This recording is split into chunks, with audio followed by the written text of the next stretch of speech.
Hi, everyone. Up here in Prescott, here with Pat Lloyd, one of our longtime advisors, and she works with a fair amount of business owners. And there's been some changes and some proposed changes. One of the big ones that a lot of you have heard about is the potential that cap gains could go to 39.6, call it 40%. And that's a big deal, obviously, for business owner clients. There's also been mention of possibly eliminating a step up in basis. So we're going to hear a little bit from Pat on how she addresses that with her clients. And another concept that's been getting some attention lately is a deferred sales trust, or a DST, that can potentially mitigate or at least kick the can down the road for cap gains that could be in play. So Pat, I'll turn it over to you. Yeah, so I think one of the key things for our clients that we talk to them about is just making sure that you have a succession plan in place. First off, if you don't even know what you're going to do with your business, it's hard to make a plan for what potentially the taxes could look like, or what's the best way to transfer that business to either a buyer or family, or you could be looking at a family trust that you would want to do to transfer, and do things like that over time. So it really matters that you know what you're going to do with your business, and that you don't wait until something happens to be figuring that out. Because we see way too many clients that have a heart attack or something else, and they didn't do that. They failed to do the planning, and now that the whole value of the business could just go up in the air, and you work so hard to create that. So I think that the biggest key is to make sure you're doing that planning ahead of time.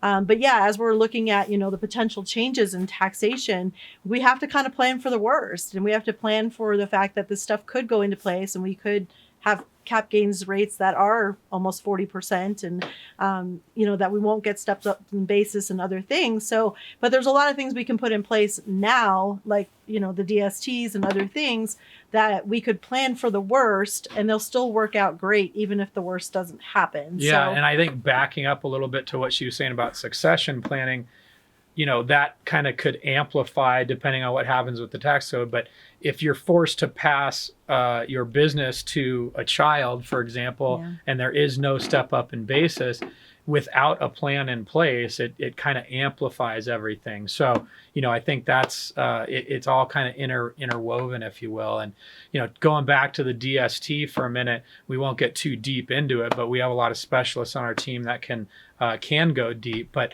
essentially, there's effectively like a third party. Think of it as an escrow company, where the seller gives the stock of the company to escrow, and also collects the payment from the buyer.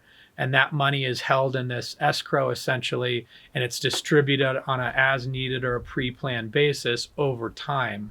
So if I'm a business owner and I don't necessarily need to spend all that money, and I'm worried about taxes, I can take money out of that escrow/trust account and only pay taxes, cap gains, as I'm taking it. So that's the big advantage, kind of kick that tax can down the road. One of the risks that you need to be aware of is, if these cap gains rates changes, arguably maybe you were better off taking it all in a 20% cap gains rate instead of 40 down the road. So considerations, but for a lot of people, the pain of paying that cap gains, when I sold my company for 10 million and I had a basis of 1 million, I mean, to write a check for 1.8 million, 20% of 9 million in cap gains is a big deal. And we have business owners is like, I'll take my chances. I'll do anything necessary. And a DST is one of the few places where we can help to kind of think at that level to kind of kick the can down the road. Yeah, and I think you need to look at the circumstances that we're in right now. We kind of know that these are the proposals that are coming, but it probably won't stay in place forever either. Things do change over time. Administrations change, tax rules change.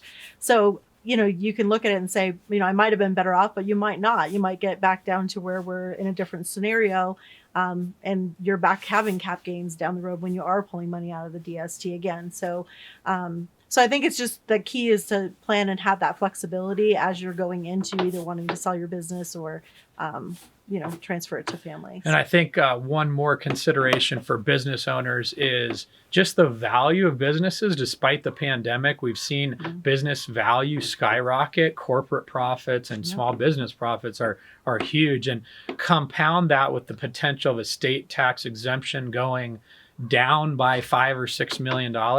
that's less per person that can be shielded from estate tax. So if I die unexpectedly and my company has doubled in value over the last 4 years, which isn't unheard of, now all of a sudden I have a double estate value and my estate tax exemption has gone down.